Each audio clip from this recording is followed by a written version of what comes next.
musical of musicals is 5 variations telling the same story in the style of the Mount Rushmore of musical theater writers. And that's why our first variation, sort of the theme, is set out by Rodgers and Hammerstein. That musical is called Corn, and it has the basic storyline of, I can't pay the rent, you must pay the rent. I can't pay the rent, you must pay the rent.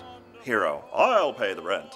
It's that story, but done in a Rodgers and Hammerstein style. To contrast that, we went with another we felt would be Sondheim, because it goes from brilliant storytelling through the heart, through brilliant storytelling through the great mind of Stephen Sondheim. And the story, the same story, became very dark and very complex, so complex that the title is A Little Complex, or A Little Complex. And then we do it in the style of Jerry Herman, who's full of glamour and pizzazz and color and movement. Then we have Andrew Lloyd Webber, of course, is very grand pop rock score. And finally we ended with Candor and Ebb, because we wanted to end with a lot of sex. What's so brilliant about it, to do parody, you really have to be talented and versatile in your own right, and that's what I think has always set this piece apart. I think it's time to look at it again, and I'm just thrilled we're going to do it, and for a wonderful benefit for the York. 6 or 8 months ago, I thought, the musical of musicals, that was such a wonderful show, and I thought,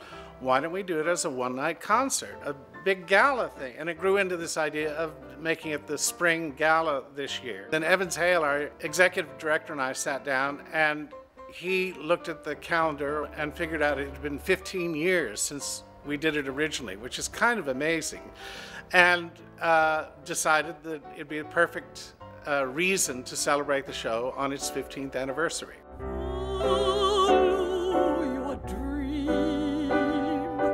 It all started with one song called Follow Your Dream Until You Die, which is a takeoff on the big anthemic ballads in Rodgers and Hammerstein musicals. Everyone said it was fabulous, it was funny, don't do anything more, that's great. And we said, well, we could build like a whole show around that one song.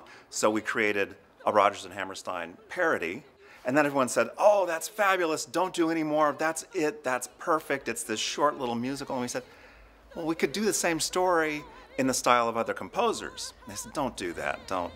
And we did it. So all along the way, it kept growing. Craig Foles, who was in the original cast, brought it to me, and I think he had just gotten involved. He said, I'm getting involved in this show that I think might be up your alley. You should read it. And it was not finished. I think maybe there was no Candor and Ebb section yet. And I just fell in love with it. I thought the idea of it was brilliant. I think we did it twice in the developmental reading series, each time with changes. Ran it for a regular run as part of our main stage series, 5 or 6 weeks, and then brought it back for a 3-month run over that summer.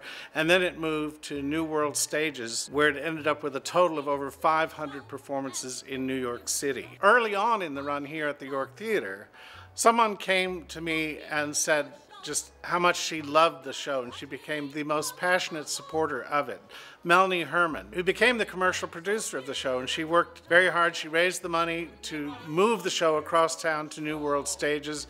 She made it happen at various theaters around the country. Still being performed all over the United States, and we've done the West Coast, we did LA, we did, the Colony, so it's been a marvelous experience. The material lends itself to a concert version, which I'm doing, but there's some of my staging that I did before. It was very staged and choreographed.